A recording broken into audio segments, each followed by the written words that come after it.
नमस्कार, Amazon prime की इस खास पेशकश में आप सभी का स्वागत है और आपके साथ मैं हूं किरण। नमो नारी। जी हां, नारी तू नारायणी है, ये कहना गलत नहीं है। नारी ने हमेशा एक माँ, बेटी, बहन और एक पत्नी के रूप में अपने फर्ज को पूरा किया है। आज महिलाएं किसी भी क्षेत्र में पुरुषों के मुकाबले पीछे नहीं हैं। आज की महिला ने यह साबित कर दिया है कि वो अबला नहीं है, बल्कि शक्ति का वो रूप है जो किसी भी कीमत पर ना तो अपने फर्ज से पीछे हटेंगी और ना ही अपने हक के लिए लड़ना छोड़ेंगी। एक तरफ जहां महिलाएं अपने दम पर सभी क्षेत्रों में आगे बढ़ रही हैं, तो वहीं कुछ आज भी महिलाओं को कमजोर मानते हैं। और इसका एक उदाहरण है ये भी कि देश की संसद में महिला आरक्षण बिल का लंबित रह जाना। और सवाल यही है कि इस बिल की जरूरत ही क्या है। आज की महिला को आरक्षण नहीं बल्कि अधिकार चाहिए, वो अधिकार जो उसे समाज में और भी गौरवान्वित करेगा। और इसी पर आज हम बात करेंगे, क्योंकि ये वुमेन्स डे स्पेशल प्रोग्राम है। तो हमारे साथ जितने भी वुमेन हैं वो जो रही हैं, जो खास तौर से अचीवर रही हैं और जिन्होंने समाज के लिए कुछ खास किया हो, जिन्होंने शिक्षा के क्षेत्र में कुछ खास किया हो, जिन्होंने फैशन डिजाइनिंग में अपने करियर को बनाते हुए समाज में कुछ खास अपना नाम कमाया हो। तो आज कुछ इसी तरह की वुमेन्स अचीवर्स हैं हमारे साथ, उनसे हम बातचीत करेंगे। हमारे साथ है doctor Sanjana John, fashion designer है। इसी के साथ हमारे साथ हैं पल्लवी शर्मा, सामाजिक कार्यकर्ता। आप दोनों का ही एमेजॉन प्राइम पर बहुत बहुत स्वागत है। तो सबसे पहले मैं डॉक्टर संजना जॉन के पास चलूं, उससे पहले मैं थोड़ा बता दूं उनके बारे में कि उन्होंने यूएसए से अपनी पढ़ाई की है और पढ़ाई के साथ साथ जब फैशन डिजाइनिंग के क्षेत्र में उतर रही थी तो अपने भाई के साथ ये उतरी।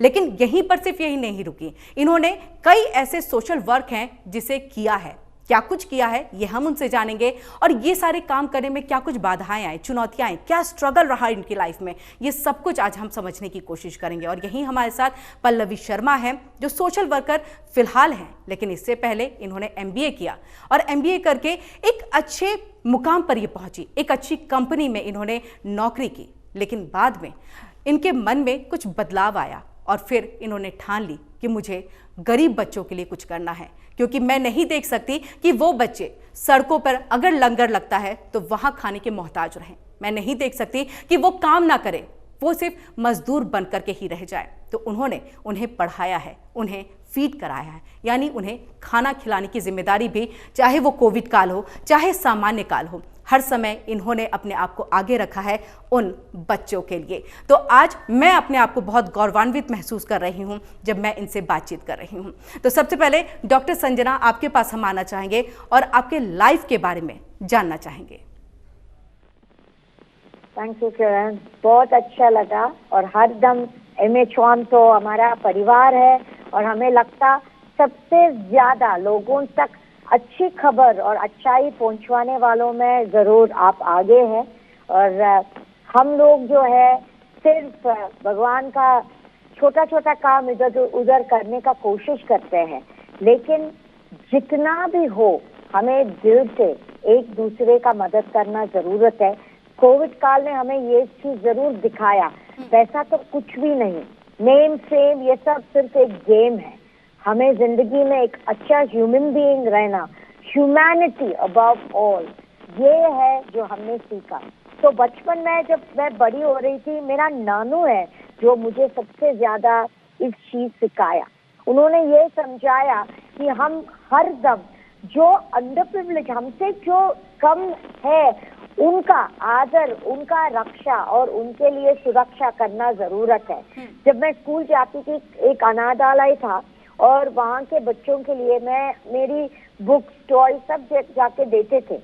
ये छोटी चीज जो मेरे नानू ने उस टाइम मेरे ऊपर डाला, वो है जब मैं बड़ी हो गई वही चीज मैं कैरी ऑन करती रही। और आज दुनिया में मैं फैशन के फील्ड में हूँ, एंटरटेनमेंट के फील्ड में हूँ, लेकिन सबसे ज्यादा फैशन विद हार्ट। और हमारा मिशन एक ही है कि जितना ज्यादा मदद करे, एक गिलास पानी भी हो वो किसी को देना जरूरत है। लोग सोचते नहीं, बट सोचने से ज्यादा करना जरूरत है। तो आई थिंक बहुत ब्लेस्ड हूँ मैं कि लाइफ में मैंने बेटी बचाओ बेटी पढ़ाओ, कन्या भ्रूण हत्या के खिलाफ और जानवरों के लिए, क्योंकि मैं बहुत मानती मुंह बोला जीविका सेवा में सबसे ऊंची सेवा मानती, तो हम लोग करीबन 100 स्ट्रीट डॉग्स को घर पे रखे हैं और हमारे अगल बगल जितने एनिमल्स है उन सबका सेवा करते हैं। तो बिटवीन हमारा जो सोच विचार और करने के चीजों में मैं लोगों को समझा के कि आज हमारे पास जो है ये भगवान का दिया हुआ कुछ भी हो, भगवान हमसे कुछ नहीं मांगते, लेकिन अगर आप उनका बंदों का सेवा करें, आप जानवरों का और जिसको जरूरत है उनका सेवा करें, यही सबसे ऊंची सेवा है। संजना, आपने ह्यूमैनिटी की बात की, आपने बात की कि उन लोगों की आपको मदद करनी चाहिए जो लोग नीडी हैं, जो लोग ज़रूरतमंद हैं, लेकिन जब आप ये काम भी करने जाते हैं ना, तो सोसाइटी के कई ऐसे लोग होते हैं जो आपकी काम में बाधा बनते हैं, जो बैक बाइटिंग करते हैं। इस तरह की कई तस्वीरें जो हैं वो सामने आती हैं, तो इसे आप किस तरह से पार पाती हैं? और क्या आपकी भी इस पीरियड में जब आप चाह रही थी कि सोशल एक्टिविटी, खास करके जिस तरह से कन्या भ्रूण हत्या है, इन सबको मतलब ठीक होते सोसाइटी नहीं देख पाती, लेकिन आपको कितना स्ट्रगल करना पड़ा और इस चीज से आप कैसे निकली? मैं यूएस में रहते मुझे कभी ये सोच नहीं था कि इंडिया में कन्या भ्रूण हत्या जैसा चीज होते हैं, क्योंकि मैंने हरदम ये सोचा कि हम माँ हर एक बच्ची में माँ का रूप देखते हैं, माँ शक्ति का रूप देखते हैं। लेकिन जब मुझे ये पता चला कि आज भी हमारे देश में ऐसा है, मैंने काफी काम करना शुरू किया, बेटी बचाओ बेटी पढ़ाओ। और उस टाइम पे आई थिंक हम लोग one of the first organisation था पूरा इंडिया में, क्योंकि पंजाब, राजस्थान, हरियाणा हर जगह पे जाके इस पर अवेयर करना और लोगों को समझाना कि लड़की हर एक घर का वो है, घर का जो सबसे ज्यादा शक्ति और आपका अमानत है, ये समझ के करना जरूरत है। तो आज जो है हम लोग जितने आ चुके हैं, बहुत अंतर आया है। आज के जमाने में आई थिंक लड़कियों का पढ़ाई कमाई सब बढ़ चुके हैं और आज लोग मान रहे हैं। और सबसे ज्यादा हमने एक बहुत गंदी चीज हटाया, वो है दहेज। क्योंकि दहेज था जो सबसे घर घर में लोग औरतों का मारने का और उनका शिकायत करने का चीज था दहेज। तो आज हम देख रहे हैं जो लड़के पढ़ चुके हैं वो मना करते हैं, जो लड़का दहेज मानते हैं तो वो मना करते हैं, और लड़के भी खुद बोलते हैं कि हमें दहेज नहीं करने का। तो आई थिंक ये है जो सोच में बदलावट आया है और घर घर में लोग ये समझ के आगे जा रहे हैं कि आजकल लड़की घर के लिए एक बोझ नहीं है, घर की शक्ति है। शक्ति है, बिल्कुल। और कुछ कुरीतियों को आपने यहाँ पर खत्म किया है और ये काबिले तारीफ है। पल्लवी, आप तक हमारी आवाज पहुंच पा रही है?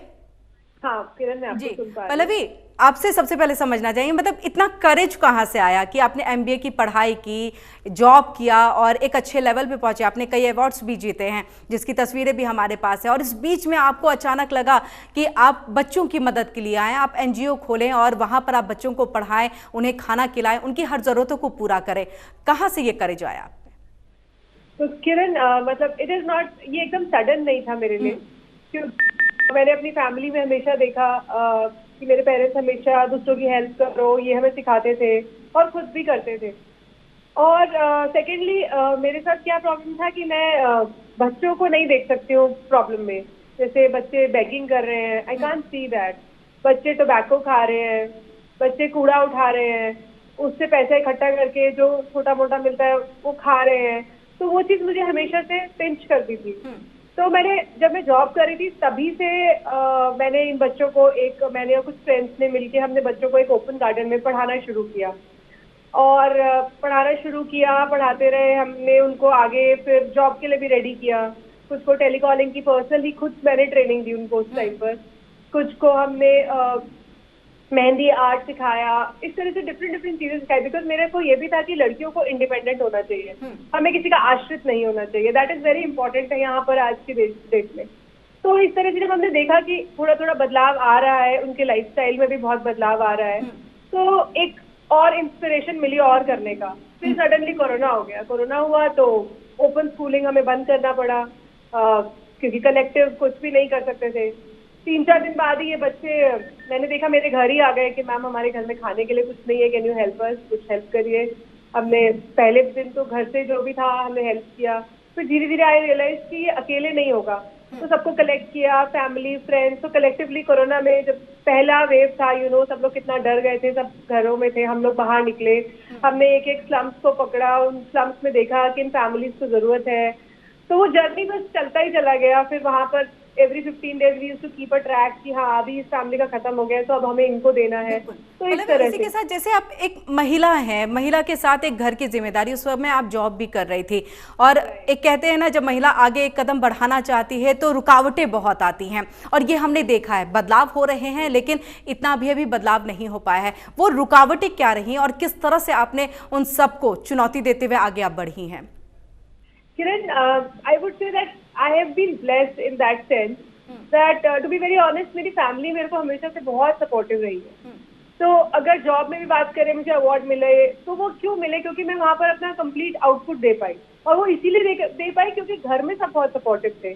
अगर आपका घर का माहौल अच्छा नहीं होगा, पीपल आर नॉट लाइकिंग कि आप बाहर जा रहे हो, काम कर रहे हो, तो आप बाहर अपना 100% नहीं दे पाओगे। तो that means my family has been supportive. उसके बाद जब अभी भी मैं ये सब काम कर रही हूँ तो इसमें भी my family has always been supportive. मुझे सपोर्ट करते हैं, जहाँ जरूरत पड़े मैं जा सकती हूँ। इवन अभी तो my kids have, my elder one he has also joined me. वो कभी छुट्टी होती है तो वो भी बच्चों को पढ़ाता है। तो वो सब थोड़ा होता है। हाँ, स्ट्रगल में इतना जरूर है कि like my own son, younger one, he will say mamma आप मुझे कम प्यार करते हो, उन बच्चों करते हो, बिकॉज छुट्टी वाले दिन भी वो देखता है कि मम्मा तो उनके पास जा रही है। बिल्कुल, this is so amazing. But otherwise family has been very supportive. तो मुझे इतना स्ट्रगल मैं नहीं कहूंगी। बच्चे जुड़ते गए, बहुत सारे बच्चे हमारे पास आने लग गए, तो लोग भी, सपोर्टर्स भी जुड़ते चले गए। तो आज हम गुड़गांव में हैं, इलाहाबाद में, कानपुर में हमारे सेंटर्स हैं जहाँ हम बच्चों को पढ़ा रहे हैं। तो इट इज ऑलवेज मोटिवेटिंग जब आप देखते हो कि बच्चों का लाइफ चेंज हुआ है, क्योंकि जहाँ वो बेचारे कुछ भी नहीं कर पाते थे।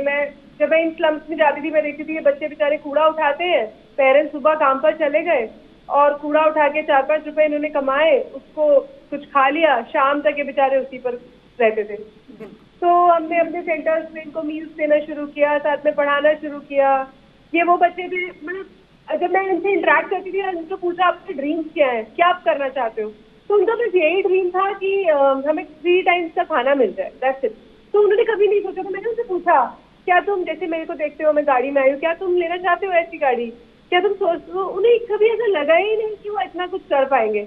बट मैंने उनको, हम सब ने मिलकर उनको वो फील कराया कि आप भी ये ओन कर सकते हैं, आप भी कर सकते हैं। बिल्कुल बिल्कुल। और ये जो एक स्ट्रेंथ होता है ना, वो देना बहुत जरूरी होता है, जो पल्लवी आप कर रही हैं, काबिले तारीफ। संजना, हमने पैंडेमिक को देखा है, और पैंडेमिक ऐसा रहा है जब महिलाएं जो है वर्क फ्रॉम होम भी किया है, जो कामकाजी महिलाएं हैं, साथ ही उन्हें घर भी संभालना पड़ा है। ये भी एक चुनौतियां रही हैं, और घर में कई ऐसे सर्कमस्टांसेस हो जाते हैं जिस वजह से महिलाओं की जो चुनौतियां हैं, स्ट्रगलिंग टाइम है, वो और ज़्यादा बढ़ जाता था। इसे आप किस तरह से देखती हैं? पैंडेमिक का टाइम खास तौर से महिलाओं के लिए कैसा रहा?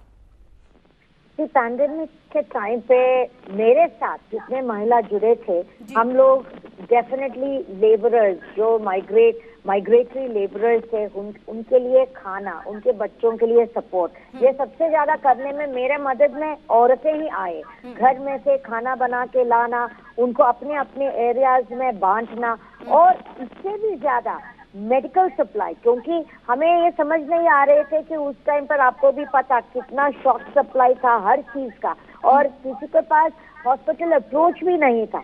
तो डॉक्टर्स को पता करने का कि क्या करे, ऐसा प्रॉब्लम्स है। तो ये सेंटर्स शुरू करने के पहले की बात है, जहाँ पे ओपन सेंटर्स है जहाँ ये लोग जा सके, उसके पहले। तो उस टाइम पे हर जगह की मर्द से ज्यादा महिलाएं थे जो आके सप्लाई करना, हेल्प करना और डिस्ट्रीब्यूशन करने में जो मदद किया।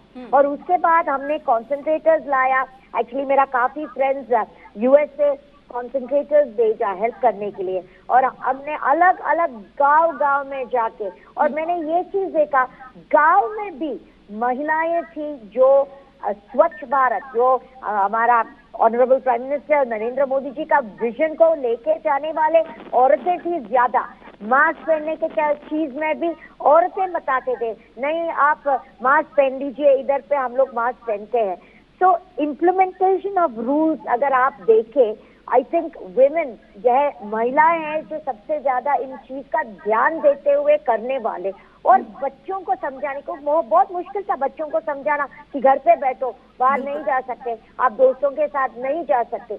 तो इसको हैंडल करना और कैसे इनको भी at the same time entertain करके रखना, और सबसे ज्यादा फाइनेंशियल, क्योंकि जितना ये लोग मदद कर रहे थे, खुद 90% लोगों के घर में वो लोग भी बिना काम के बैठे थे और उनका बजट स्ट्रेच करके कैसे करने का ये समझ के करना भी जरूरत था। तो अगर आप देखें, एक ऑलराउंडर बन के एक होम मिनिस्टर है हमारे हर एक घर का औरत, और वही है जो हर चीज सबसे बेस्ट तरीके से संभालते, और इन सबसे ज्यादा मेंटल सपोर्ट, क्योंकि हर एक बंदा डिप्रेशन में जाते हैं, उस टाइम भी बच्चों से लेके अपने पति हो या अपना भाई हो या अपने घर वाले हो, उसको सपोर्ट देते तक रहते हैं हर एक घर के महिला।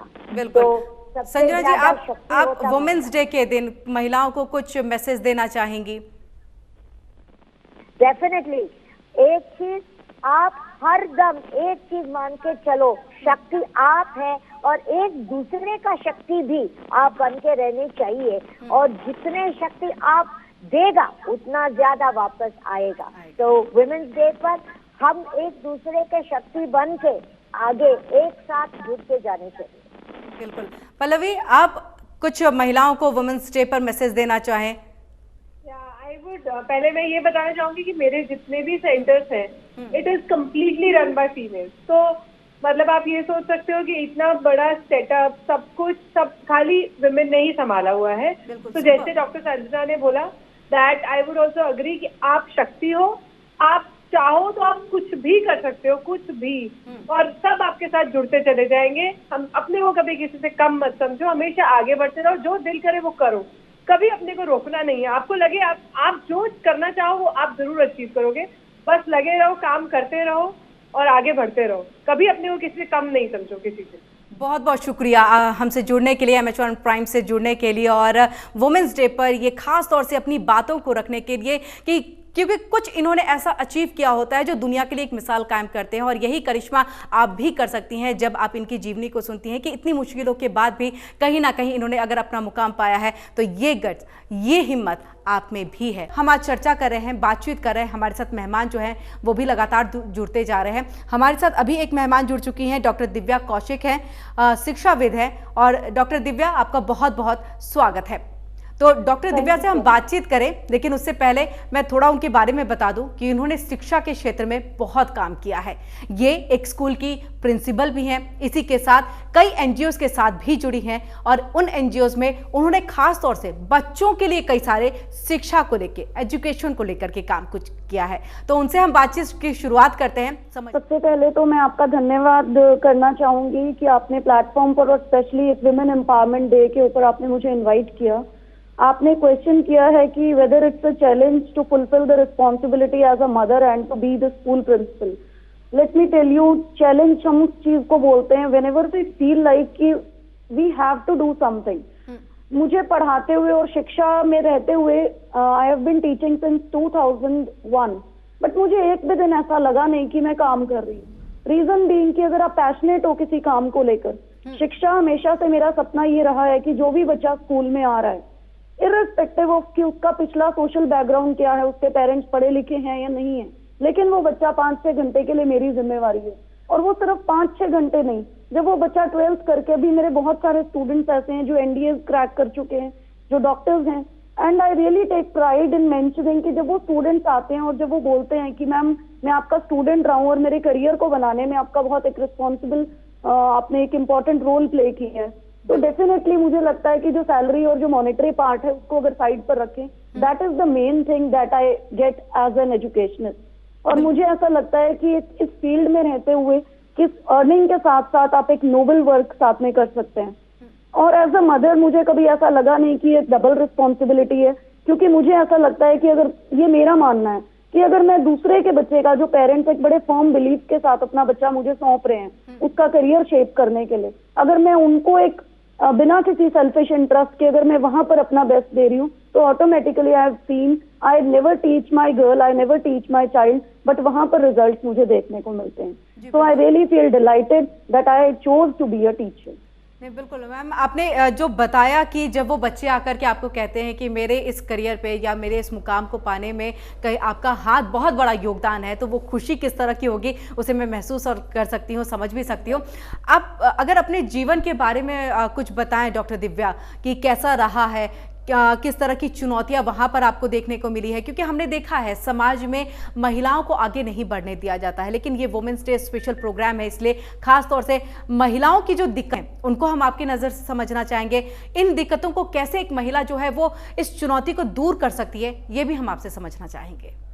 जी, इस चीज के लिए मैं आपको बोलूंगी, though I belong to a rural background, मैं गांव से बिलोंग करती हूँ, बट फॉर्चुनेटली मेरे पेरेंट्स जो थे they instilled such great virtues and values in me कि मुझे कभी ऐसा लगा नहीं, I have been fortunate enough कि मुझे उन्होंने कभी किसी चीज के लिए रोका नहीं। But yes, there were some financial constraints, my father was a defence officer, तो वो एक, but I being the youngest child in the family, so when it was the time for me to opt my career, my father was not well, तो major challenges यही रहे कि there was nobody to guide me, कोई ऐसा guide करने वाला नहीं था। मैं साइंस स्टूडेंट थी, लेकिन कुछ फाइनेंशियल कंस्ट्रेंट्स के कारण मुझे साइंस स्ट्रीम छोड़ना पड़ा और मुझे I had to switch to literature. और मैं यही चाहती हूँ कि मेरे जो प्रॉब्लम्स, जो चैलेंजेस मैंने फेस किए हैं, वो कोई भी बच्चा एटलीस्ट फाइनेंशियल कंस्ट्रेंट्स के कारण, चाहे वो गर्ल है या बॉय है, एटलीस्ट वो बच्चा अगर डिजर्विंग है तो उसको अपॉर्चुनिटीज जरूर मिलनी चाहिए। रिजर्वेशन में बोलती हूँ, यहाँ पर एक रिजर्वेशन जो है that should not be on the basis of caste और समथिंग। इकोनॉमिकली वीकर सेक्शन से अगर कोई बच्चा है, he should get proper opportunities, proper financial support from the government, ताकि वो बच्चा कभी भी फाइनेंशियल पार्ट की वजह से रुके नहीं। और गर्ल्स के लिए तो मैं मानूंगी, क्योंकि I was fortunate enough, but हर कोई इतना लकी होता नहीं है कि उसको पेरेंट्स या सोसाइटी से उतना सपोर्ट मिल सके। नाउ ए डेज वैसे तो बहुत सारे चेंजेस आ रहे हैं, बट स्टिल अभी थोड़ा सा अवेयरनेस की कमी है। तो ये अवेयरनेस आप क्या चाहती हैं और कितनी ज़्यादा चेंजेस की समाज को ज़रूरत है कि उनमें बदलाव आए, और ये बदलाव किस तरह से आएगा वो भी हम आपसे समझना चाहेंगे। चेंजेस बहुत ज़्यादा ज़रूरी हैं, स्पेशली ये जो 2 इयर्स का पीरियड मैंने देखा, इसमें जो बच्चे those who were from financially well of families, those who had resources, जिनके पेरेंट्स पढ़े लिखे थे, उन बच्चों को उतना ज़्यादा कोई academic setback लगा नहीं है। But since being the principal, I have to cater to all strata of the society, and I see the children those who come from the rural background, जो बच्चे गांव से आते हैं, जिनके पास रिसोर्सेज नहीं थे, एंड मोर ओवर जिनके पेरेंट्स भी पढ़े लिखे नहीं थे, क्योंकि एक मदर का पढ़ा लिखा होना बहुत जरूरी है। फादर का काम है अर्निंग, वो कैसे भी करके अर्न करेगा, लेकिन अगर घर में मदर पढ़ी लिखी नहीं है तो वो बच्चा कहीं ना कहीं वो थोड़ा सा पीछे रहता है। तो ये मैं चाहती हूँ, and there is only one reason, education is only can be instrumental in bringing about that change. तो हमें एज एन एजुकेशनिस्ट बहुत काम करने की जरूरत है। गर्ल चाइल्ड का पढ़ना बहुत जरूरी है। बिल्कुल दिव्या, हमने ये चीज़ देखा है कि आप जो रूरल एरिया की बात करी है, वहाँ की महिलाओं की बात करें कि उनमें एक एजुकेशन होना ज़रूरी है ताकि उनका जो परिवार है वो आगे बढ़ सके, उनकी सोच जो है वो आगे बढ़ सके। लेकिन अगर वही हम अर्बन एरिया की बात करें, जहाँ महिलाएं जो है कामकाजी होती हैं, तो ये जो पैंडेमिक काल हमने देखा है कि वर्क फ्रॉम होम रहा है, इससे महिलाओं का रोल कैसा रहा है ये भी जानना चाहेंगे, क्योंकि आपका भी रहा है, स्कूल बंद हुआ, आपने घर से काम किया, बच्चों को पढ़ाने के लिए टीचर्स उसी तरह से सामने आए, तो आपने वो सारी चीज़ों को अपनी नज़र से देखा, आपने समझा होगा, तो महिलाओं का रोल उसमें कैसा रहा? Yes, it was really a tedious task for a lady especially, because उसको घर की रिस्पॉन्सिबिलिटी भी पूरी करनी थी और उसको अपने बच्चे को भी पढ़ाना था। और एक टीचर को मैंने देखा, एक सिंगल टीचर, सपोज उसके अपने 2 बच्चे हैं, उसको स्कूल की भी क्लासेस पूरी लेनी है, उसको अपने भी दोनों बच्चों को पढ़ाना है। It was really challenging. और इसका एक जो आफ्टर इफेक्ट्स है, because I am a psychologist also, I have seen कि बच्चों के अंदर भी साइकोलॉजिकल बहुत ज्यादा emotional, they people are very weak, और ये जो एक इमोशनल लाइक वीकनेस जो है वो सिर्फ बच्चों में ही नहीं है, वो एवरीबडी इज सफरिंग फ्रॉम। तो लेडीज के लिए तो ये जो 2 इयर्स का पीरियड है, that was very challenging and specially for the working women. बिल्कुल डॉक्टर दिव्या, यहाँ पर जिस तरह से हमने देखा है, महिलाएं आजकल हर क्षेत्र में हैं, पहले जहां पर रोक होती थी, खासतौर से डिफेंस की अगर हम बात करें तो वहां रोक रहती थी कि महिलाओं का सिलेक्शन नहीं होगा, लेकिन अब वो जगह भी जो है, वो क्षेत्र भी जो है महिलाओं के लिए खुल गया है। इसे किस तरह से देखनी है कि हमारा समाज कितना आगे जा रहा है कि नहीं, अब महिलाएं हर जगह पहुंच सकी है। हमने देखा है ऑटो ड्राइवर से लेकर के, रिक्शा चालक से लेकर के, ट्रक ड्राइवर से लेकर के, अपनी रोजी रोटी के लिए महिलाएं जो हैं अब वो काम भी करती हैं और किसी की कोई रोक टोक नहीं या किसी का डर उन्हें नहीं होता। Yes, it's a welcome change. Now fighter pilots, as we all know that now the fighter pilots are also females are there. In fact, I saw a video sometime back. कभी मैंने देखा हिमाचल रोडवेज में भी lady drivers आ गई हैं, so it's really a welcome change. But still there is a long way to go. अभी फिर भी अगर हम रूरल एरिया में जाएं तो वहाँ पर still like so many society is facing so many evils like the parda system that still exists in some parts of the country. तो अभी धीरे धीरे gradually things need to be improved a lot, changes आ रहे हैं। इसी के साथ डॉक्टर दिव्या, कोई महिलाएं जो हमारे व्यूवर्स हैं उनको आप क्या मैसेज देना चाहेंगी अपने जीवन से जुड़ी हुई हर चीज़ को देखते हुए कि मैंने ये अचीव कर लिया है इतने स्ट्रगल के बाद भी, तो ये आप भी कर सकती हैं, तो किस तरह का मैसेज आप हमारे व्यूवर्स को देना चाहेंगे? Definitely, when I look back, I started my career in 2001 at a mere salary of 800, but since now I am running, I am a successful principal of an established school. तो मेरा ये मानना है कि struggle जो है, sometimes struggle is necessary also, so that we may have a struggle story to share with our own kids. And I feel delighted. I have a single daughter. और लोग मुझसे पूछते हैं कि don't you think that you should have a son? But I really don't think so. मतलब मुझे लगता है कि मेरे पास एक बच्चा है, that is a responsibility, whether वो बॉय है और गर्ल है, but the child should be successful. तो मेरा तो यही मैसेज है कि फीमेल फेटिसाइड और ये सब चीजें जो हैं, even females are also an equal part of it. तो थोड़ा सा अपने माइंडसेट को इम्प्रूव करने की जरूरत है। बिल्कुल, आपने बहुत अच्छी बात कही है कि एक बेबी है, बेबी गर्ल है मेरे पास में, और इस तरह का सवाल जो है वो सोसाइटी से उठता है कि आपको बेबी बॉय की जरूरत नहीं है, लेकिन ये आप जिस तरह के अभी परिवेश में हैं, समझा जा सकता है कि आप इन बातों को समझ रही है, लेकिन कई ऐसी महिलाएं हैं, कई ऐसे पुरुष हैं जो अभी भी इस बात को जो है मान नहीं सकते हैं कि बेबी गर्ल भी हमारे लिए आगे चल करके सिर ऊंचा करने का काम करेंगी। एक चीज बताइए, मैं ये पूछना चाहती हूँ जो व्यूअर्स हैं कि what do we expect from a baby boy? हम एक बेटे से क्या उम्मीद करते हैं? और अगर लाइक मैं अपना एक्सपीरियंस बता रही हूँ कि अगर एक बेटा होगा, if he is successful he won't stay with you. अभी धीरे धीरे करके क्या है, families they are broken up. Earlier there used to be joint families, अभी न्यूक्लियर फैमिलीज आ गई हैं। और न्यूक्लियर के बाद भी when once the child passes out of the school, उसको बाहर जाना है, उसको बाहर सेटल होना है, और अभी न्यूक्लियर से भी ज्यादा only husband wife they are there. तो क्यों एक्सपेक्ट करते हैं? Being a psychologist also I would say कि डिसअपॉइंटमेंट वही होती है जहाँ एक्सपेक्टेशंस होती हैं। बच्चों से एक्सपेक्टेशंस मुझे नहीं लगता रखनी किसी से भी। ठीक है, वो बच्चे हम उनको इतनी वैल्यूज दें that they should respect their parents, but expectations किसी लिए, चाहे वो बेटी हो या बेटा हो। बहुत बहुत शुक्रिया डॉक्टर दिव्या हमसे जुड़ने के लिए और MH1 प्राइम से खास बातचीत करने के लिए। कुछ इन्होंने ऐसा अचीव किया होता है जो दुनिया के लिए एक मिसाल कायम करते हैं, और यही करिश्मा आप भी कर सकती हैं जब आप इनकी जीवनी को सुनती हैं कि इतनी मुश्किलों के बाद भी कहीं ना कहीं इन्होंने अगर अपना मुकाम पाया है, तो ये गट्स, ये हिम्मत आप में भी है, और आप इससे ये नहीं कह सकती कि मैं महिला हूं, मुझे रोक दिया गया। ये नहीं हो सकता, क्योंकि आप शक्ति हैं। इसी के साथ इस खास पेशकश में इतना ही। देश दुनिया की बाकी खबरों के लिए आप जुड़े रहिए MH1 प्राइम के साथ।